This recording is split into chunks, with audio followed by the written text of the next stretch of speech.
Yo. You are now listening to the smoking section. Oh yeah. Where you'll find hot topics. And fire conversation. Keep it locked. You hear me?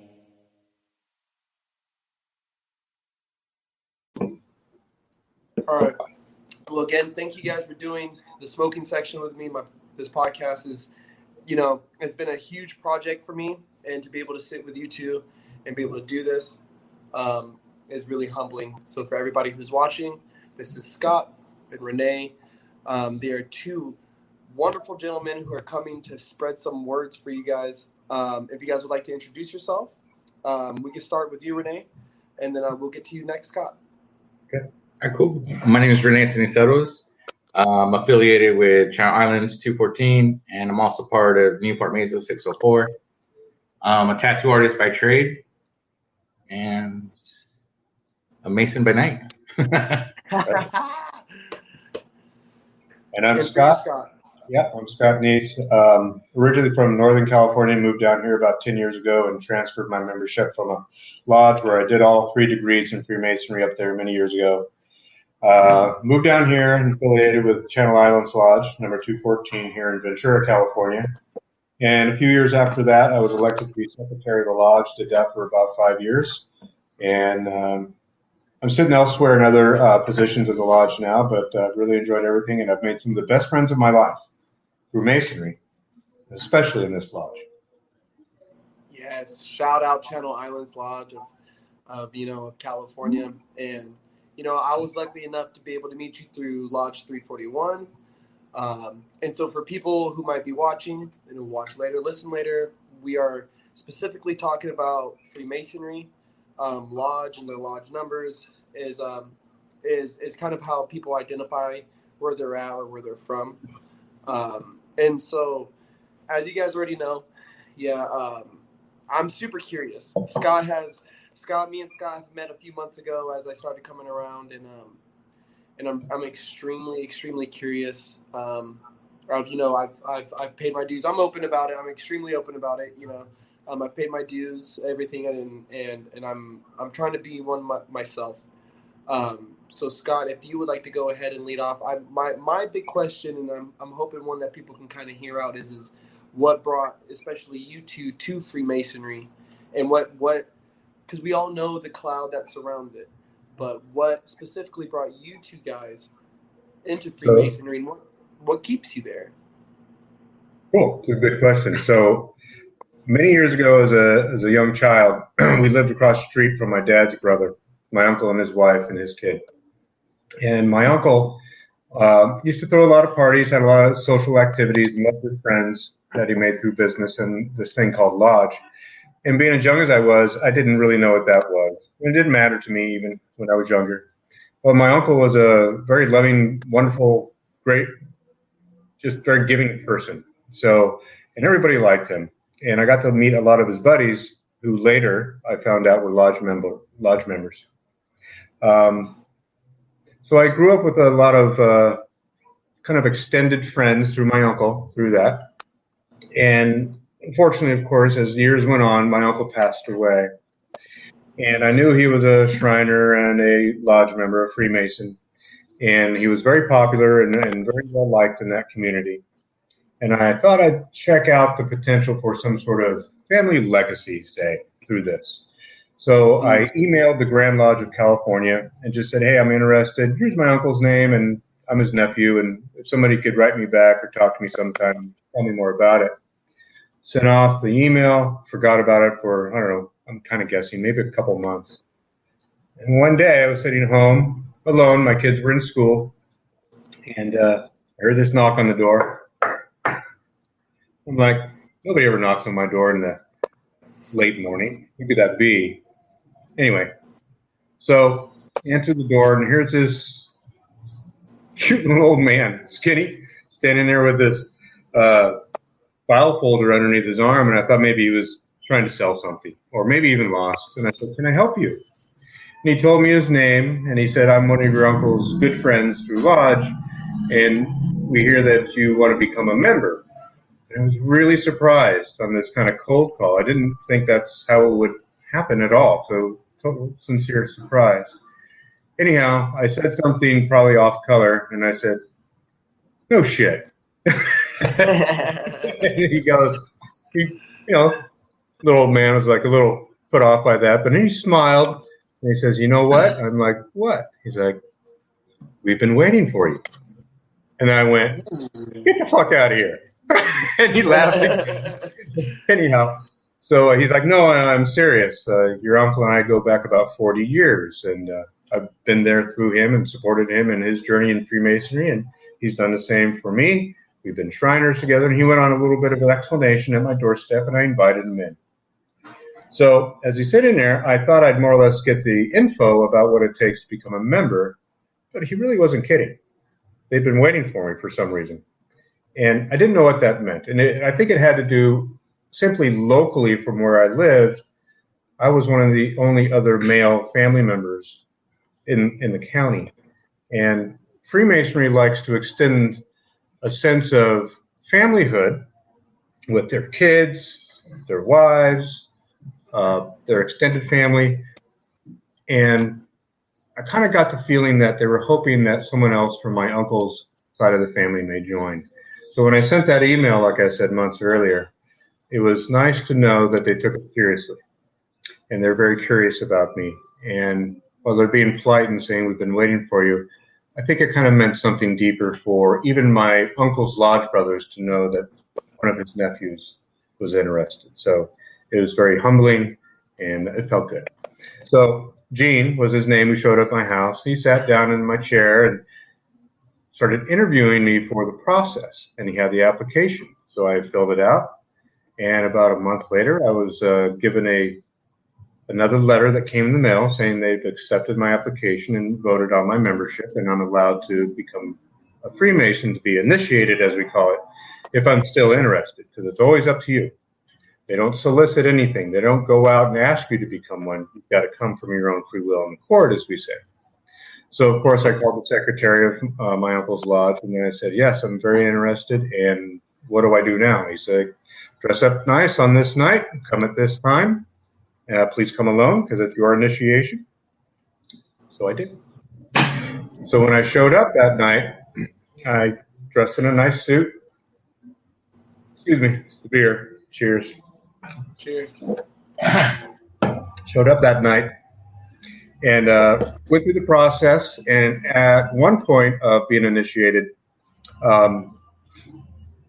one thing, you can't see what's going on around you, so you have to rely on other senses, the other senses out of your you're just blinded, in other words, or hoodwinked, as we call it. Anyway, I was beginning to hear somebody else's voice as they're approaching me and started telling me things. And I'm like, "I know this voice. I know this voice." He had a very distinct voice. Anyway, he went on his role of the ceremony, and at one point my blindfold comes off, and the person who's the master that night initiating me used to be my Little League coach. So wow. It was really cool, and I haven't seen him since I was a young boy, and I didn't get initiated into Masonry until my 30s, so I haven't seen him in almost 2 decades, right? So that was really cool, too. And then after the whole ceremony, my initiation, other fellows came to me in the dining room afterwards and congratulated me and started telling me these really sweet stories. They had memories of my uncle and his wife, my aunt, and my cousin, his son, and my mom and my dad, who knew my uncle or knew my parents through my uncle. And it just felt like I was in some way home, or at least very deeply accepted. It's very personal for me. And not everybody has that experience entering Freemasonry. So I felt blessed. And I wanted to share that with other people, meaning the experience you have when you come through Lodge and you're first initiated. I'd really like the new initiates to feel like they're welcome, they're family, we trust them, you're one of us, not that you're separate from anything else in life, but you're a member of our Lodge. And I think that's very important for someone to say, I've spent this money, dedicated this time, and I'm going to do something that I've never done before. So when it's done and you're offered this sense of friendship, it really means a lot. Mm-hmm.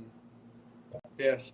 And I have definitely, I mean, even showing up to Oxnard and you know, even though your home lodge is Channel Islands, you know, I met you in Oxnard, and even just meeting you and some of the guys from over there, I feel welcomed even by them, and then and definitely by like Mark and all the guys there right there in Oxnard. And I don't know, like it's been a weird feeling welcomed amongst other men who are, you know, they're strangers to you at first, but then you start to get to know them, you know, and then you get to know them and you realize, like, man, you guys are like, you know, for lack of better words, I guess, just fucking really rad dudes. You know, you guys are a bunch of really rad guys. Like, you guys are really chill and honest and keep promises. You know what I mean? But that's cool. That's and Rene. And how about for yourself? What was your journey like, and how did you get started into the journey of Freemasonry? So I'm 41. How old are you, Scott? I'm 53. So we're like a decade apart. So there's like a lot happened. Not joking. I always tell people, and it's funny that, you know, my first approach to any Freemasonry is I'm a first Freemason in my family in the United States. I have family in Mexico that they're Freemasons. So growing up, I would always see the symbols. Never really caught my eye too much until I saw the Simpsons episode of the Stonecutters. And then I got interested in it, you know, from that point where I was asking, you know, my grandfather and my uncles that they were Masons. I'm like, yo, like, what's up with this? And like, oh, you know, we'll tell you about it when you're older.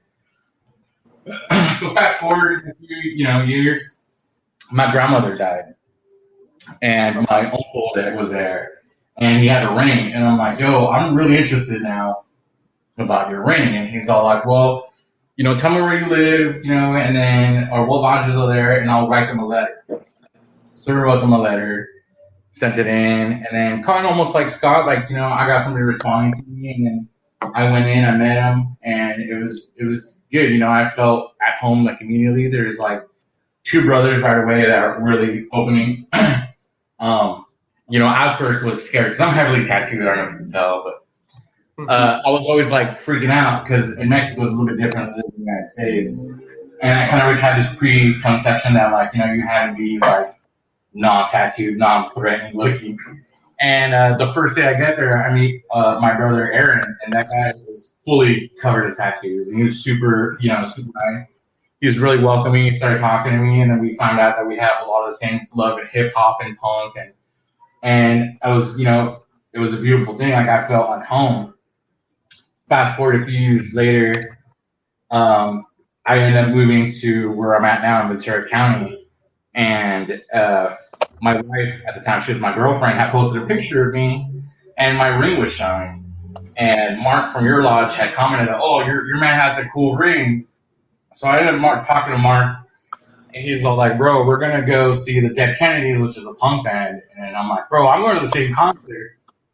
So we ended up hanging out, and that's how I met brother Ryan, Rodrigo, Mark, and it felt like we were just good friends for a long time.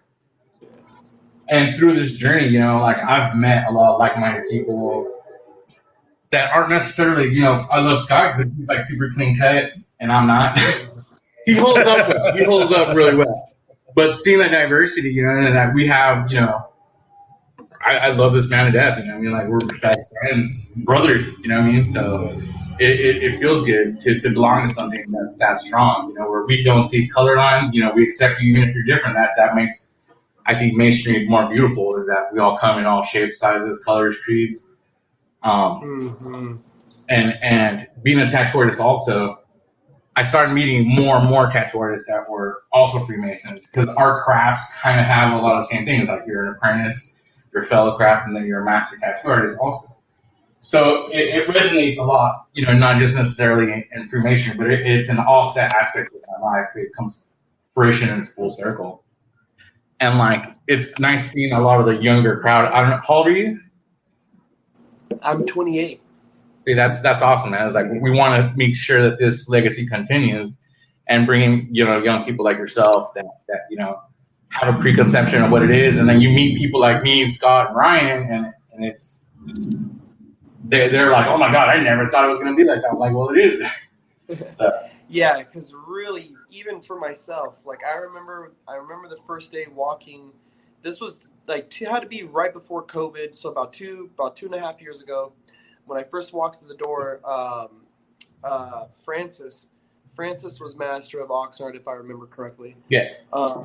And I remember he asked us, he's like, "So what brought you guys here? Because I know you guys saw the YouTube videos." I was like, "Yeah, dude, I have. I've seen all of them. Like I know I've seen all of them at least 3 times. Like Jesus Christ."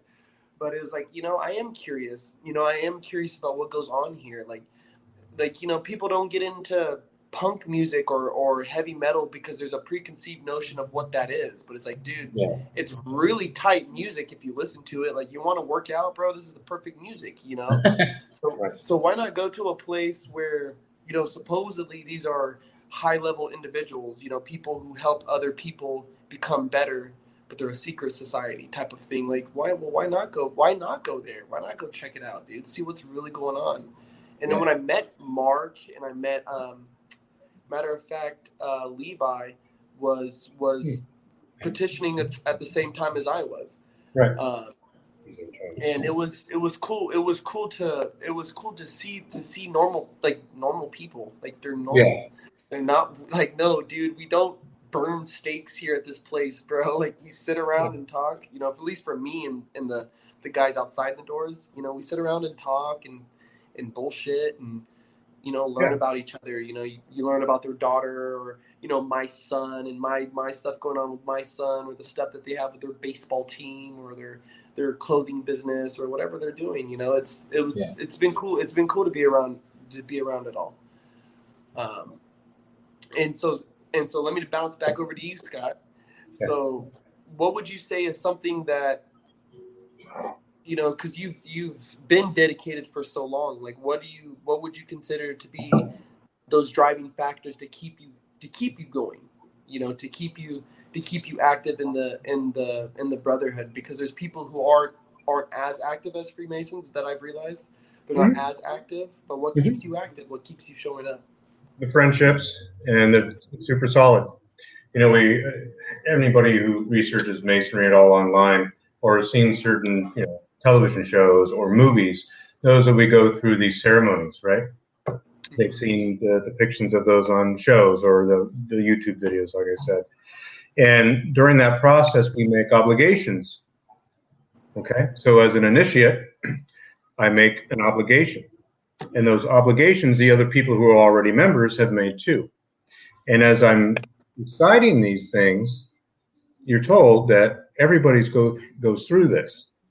And these are really cool promises you make, not only to the other brothers, but to yourself, to your family, to your friends, and to the world. They're very high in morals and values. And it was true. I mean, these aren't empty promises. These are people that you can trust. Now, before being a Freemason, I had lots of friends, high school, outside of school, coworkers, great people. But we never promised these things to each other, And I can rely on Rene or Ryan, who's sitting off screen here, or anybody else here that I'm tight with in this lodge, to care for me if something happens to me, to care for my children, my parents. They'll watch over my finances. They'll wash my car. Anything. They'll take care of my pets because we love one another. And we've made these promises, and they're real. Who wouldn't come back to that and stay active? I mean, there's certain things that take men away from Masonry. That could be their own personal family emergencies. That could be work. That could be education. That could be relocating out of the area. That's fine. But we still hold those promises sacred no matter where they are. If they called and needed something, we're there as much as we can. That's what keeps me coming back. And Rene, what about yourself? Yeah, man, just the brotherhood. It's phenomenal, We've all gone through our ups and downs, and one time, like my lowest point was, I was getting divorced, nasty custody battle, and I didn't go to lodge for a while, and then I would start having brothers message me like, "Bro, are you okay?" And I'm like, I really don't want to talk about it. And then they started showing up and then trying to cheer me up. And like I had family members that weren't even doing that. You know what I mean? So it started meaning a lot more. And then like Scott says, like we have the saying like our brother's keeper. And we look out for each other. Like I have a clothesline company that's all Masonic affiliate, like Masonic, inspired stuff. And I got brothers from all over the country, like buy my stuff, and like we talk, and then it's like we're best friends. Like it's a best friend that I've never met. Like I'm pretty sure me and you would have a lot more in common than you think. And that to me is like amazing, dude. Just like one funny example is like I go to Disneyland a lot. When me and my wife used to have passes, we used to go, and I would wear a hat or a pin, and then some brother would come up and talk to me, and then like my wife's like, "You know him?" I'm like, "No," but we're brothers, and Right. we've all done the same rituals to become a rat, so we already have that in common. And another thing too is pretty cool is like I tell my wife, I'm like, everything that George Washington did to become a Freemason, I had to do. And like there's that connection, there's like that little thread, that keeps us all together. And knowing that you've gone through the same thing that I think brings a bond that makes me want to keep coming back. At some times, like any family, we have disagreements, but I think that we're all grown men and we're all learn how to discuss it, and overcome it and come out even stronger sometimes. You know what I mean? And that's a beautiful thing. Scott didn't go this year, but we went to San Francisco and we met brothers that we've never met, and it was just through online. And then greatest bond, greatest time, create some great memories, and now we're like hanging out all the time. So I think to me that's what keeps me coming back, man. And just it's amazing. You know what I mean? Like Scott said, I have plenty of friends, but none of us have made that oath, and like we feel safe. You know what I mean? Like I could leave my kids with anyone. Like if I had some problems, I could call them. Like, yo, dude, like my car broke down. Can you come help me? And like without a doubt, they'd show up, and I'd do the same. Yep. So it's pretty much like a gang. We're a gang. We just don't stab or do drive-bys, right? There was a thing of being your brother's keeper. Now that is one, and then also saying like being able to leave your kids with these people, like you know what I mean, like they're and the way that you address it is like your brothers. I can leave my kids with my brothers right here. Like that takes a lot for me. Like I'm a single dad, the whole crazy, the whole five, and I bring my son around lodge, and he'll sit down and eat and hang out and run around and play, and everybody who knows me knows I don't bring my son nowhere. Like if I can't go there, if I shouldn't be there, my son's not going to be there. So when I bring him there and I feel safe, and he runs around and he's playing with other kids that show up sometimes, or he's eating dinner, and I can see that the camaraderie that can keep you coming back, and the idea of tradition, that's been the biggest thing for me is there's a tradition here, there's a certain process. You gotta make your bones, man. You gotta make your bones. You gotta put in your time, put in your effort, and get close. Good. Yeah, there's some dudes, not gonna lie, they're just clout chasers and want that status, but then there's people like us that we're diehard. I have two boys, dude. They're 13 and 14, and I want to have the best example for them. And if they're not gonna get it from me, they'll get it from one of my brothers. And we were actually just talking about this for dinner. Like, if anything happens to me, like, I want you to like. I know that they'll be there for my boys to help them along the way. So that's super rad, dude. That's like, it's not to sound corny, but that's beautiful, man. Like that's that power that this has, and it's taken a lot. And I've got 3 daughters, and they love coming to lodge. They love all my friends. I can leave them here. If I had to come to lodge and bring them, I'm a single dad too, right? But if I had to leave for some reason for a couple hours and they couldn't come with me, I know they'd be in great hands. I could leave my wallet full of money on a table inside my lodge. When I came back, every single dollar would be there. And I've done that. I've left my, we're eating dinner together and my wallet's out, my phone's out, and it's right here on the table, dude. I'm not even tripping. It's like, I'm not even a member yet. It's right. I'm just here hanging out, dude. But I feel that I can feel it off of everybody. There's no ill will towards each other. And there was something like of Rene, you said it. It's like we're all men here, you know. Like we can work this out, bro. Like if we have some kind of disagreement or something, like we can work it out. Like, dude, you don't have to steal from me, bro. You can just ask me for it. Yeah, Right. You know, you don't have to steal from me, dude. Just ask me for the $10, bro. I'll give it to you, bro. Like it's not that big of a deal. And it's real, dude. Like it's when we go out to restaurants or you know we're out drinking, we all fighting for the check. Like, no, man, I'll pay. Right. No, I'll pay. So it's cool, man. Like you know, it's a beautiful thing, man. It gets me in the heart. Yesterday, I had to go help a brother who got in a little fender bender. So I had to pick him up and take him to his car where it was left while he waited for a tow truck, right? So the tow truck comes, we're talking and laughing over his little fender bender and this and that, having a good time, making the best of it. Anyhow, he gets back in my car. I've got to drive him someplace else, and I needed gas. So I go up to the gas station, slide my card, and that account was almost overdrawn. I only had a few dollars in there. And I didn't have the time to call my bank to transfer it from one account to another, okay? It just wasn't convenient to do that. I needed to get him on his way. So I'm like, crap. I'm feeling a little embarrassed, but my brother's sitting shotgun. I'm going to ask him if he's got any cash. I'm like, hey, brother, sorry, my card's almost overdrawn. I haven't got the time to call and transfer. Got any money I could borrow for gas? Pulls out 20 and says, keep it. I'm like, right? Where does that happen? Where can you rely on that in life? Very few places. Very few. That generosity, yep. and the selflessness to be able to help somebody out like that. Exactly. Yeah. So it's a quick story. You know, and one thing I definitely want to ask, because it's, you know, I don't know.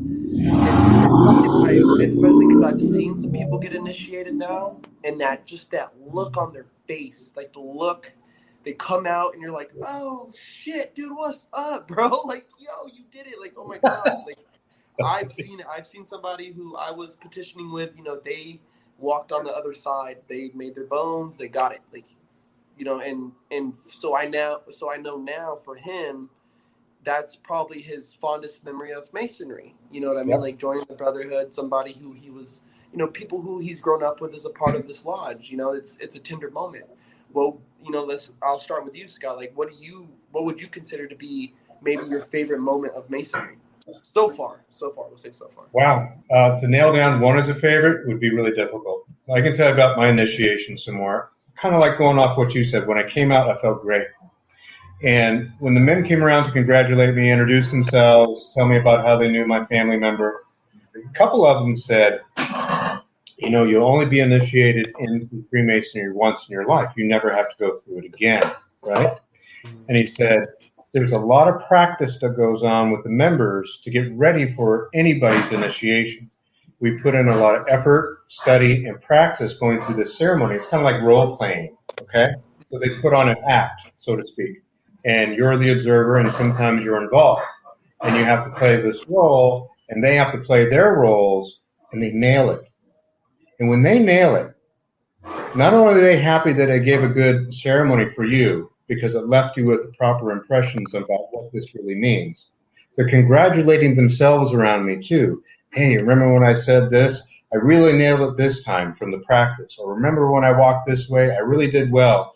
And it makes an impression on you that they love what they do, and they really want to offer that and spread that to future generations so that they will hopefully pass that on.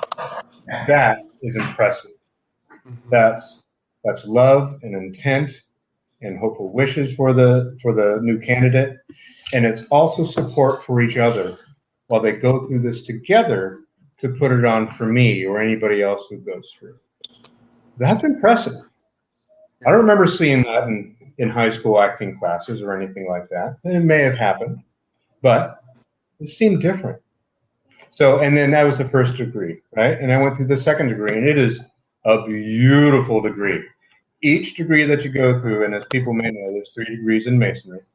The first is the initiation, and then after that, you become a fellowcraft, and there's an initiation for that. It is a lot of history in that. Excuse me. And then the last one, when you're made a Master Mason, it's the most involved and longest ceremony somebody could probably ever go through. Okay. And there's a lot of involvement. There's a lot to memorize. You got to know your footwork. You got to know all these things. And then when you're done with that and you feel like you've accomplished this great thing, because there's no more degrees to do, you've reached it, right? Mm-hmm. That's why it's one of the most important ones. They're all equally important. But when you're a Master Mason, you're done. Then you can do anything in Lodge. You can vote on things that new legislation that may come up with anything regarding Lodge and its functions. You can make proposals. You can start joining the officers line and start giving back to your Lodge and its members or the new members who may come through. It's just full of opportunity. So I really am impressed with each and every degree and the work that goes on before you show up. It's just phenomenal. So my favorite part is being the candidate. Yeah, that's got to be. I mean, for a lot of people, you know, when I'm listening, and for a lot of people, like I always feel like either it's always like the beginning of something is usually like a good tender spot for them. You know, it's because it's the start of something new, or it's the start of like the next journey or something. And and Rene, how about yourself? What would you consider one of your favorite moments from Masonry? I think it's just the recognition my kids gave me, like that they saw me go through a change. I was a single dad too, to two boys. And like I keep touching upon that subject where like these two kids are watching me. I gotta make sure I'm a good role model for them because I want them to be a good, husband, a good worker. Like I want them. It's a reflection of me how they grow up. And we have a saying is that making good men better, and it's definitely helping me achieve that goal. And changing the world to be a better place, one man at a time. Mm-hmm. And and even thinking, I have a son. I have a son, so it hits. That's, if I could bring him to a place, if I can bring him around other men who can not only ensure, to make him better, but to make his dad better. Yeah. Because even if he never chose the life of Freemasonry, if he never chose to even acknowledge it, at least I know there'll be a watchful eye. One, and then two, his dad will be better. I could always be a better dad, always be a better, a better me for him, which still works out either way it goes. So it's a win-win situation, so why not? Yeah. And quickly, how did you guys first cross paths, and how did that all get started? Just hanging out with the Chow Island boys. Scott was part of it. I was secretary at the time, I think. And yeah, man, I think we met and then we went to San Francisco for communication.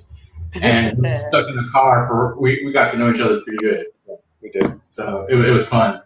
The Grand Communication is really fun. And that's where any Master Mason through any lodge in the state of California can come to have their one time a year meeting. And they go through new rules or things like that. It's a huge business meeting. And it lasts for basically a weekend. And the business meeting is fine. Then afterwards, all these brothers are walking the streets of San Francisco. And you'll go into a restaurant or a bar or a hotel lobby room. There's all these guys you recognize from the meeting, or somebody's wearing a Masonic shirt, and we all are really cool to each other. It's a lot of fun. Yeah, that's got to be one of the things I'm most excited for. Like just being able to, go out and about. Because even the time I've been hanging out in Oxnard, I've gotten to meet people from Channel Islands, and it's exciting just thinking like, yo, I could walk the streets and literally bump into one of these guys right now, and have a party. Like, yo, what's up, dude? Like I'm with my family now, or so. Just to even think that you guys have done this for so long and have done this at such levels, that's really cool to hear, to be able to just walk in the streets of San Francisco, with a bunch of people and be like, hey, what up, dude? Like, what's cracking? Where you from? We're all brothers here. Yep, I've bumped into brothers who work in casinos in Vegas they'd come up to me. I'd be wearing a Shriner's jacket, right? And they say hi, and shake your hand, and introduce themselves. We both tell stories about the lodge, where we're from. And then in Vegas, this one guy, he's like, that bank over there. He was a mechanic for slot machines. He's like, we just fixed all those over there. They got updated. Go check them out. I was like, that's awesome. You get tips for gambling. Wow. Oh man. Guys, I'm having to pack this up. I don't know if you guys can see. I got the news playing right here, and we got a storm rolling in. So it's there's even like a whole like tornado thing going on. But before we even do that, before the world ends, I want to say first and foremost, thank you guys for coming on the show. Like Scott, I admire you so much already, and Rene, hearing your story and hearing about how you're doing this for your kids is admirable, to say the least. And I hope we get to have more chats, dude. And while I'm out here in Florida, that's why the weather's shit. I'm out here in Florida, but where in Florida are you? I hope we can maybe have another conversation even before I get home, dude, and do this all again when I get back to Cali. Yeah, where in Florida are you? I'm in Pensacola. Florida right now. So, dude, shout out to both of you guys. Is there anything that you guys would like to say before we sign off for the evening? Thanks for having us on. Yeah, thanks for having us. Look forward to meeting you in person now. We get out here, let me know. Get home safe. Drive safe.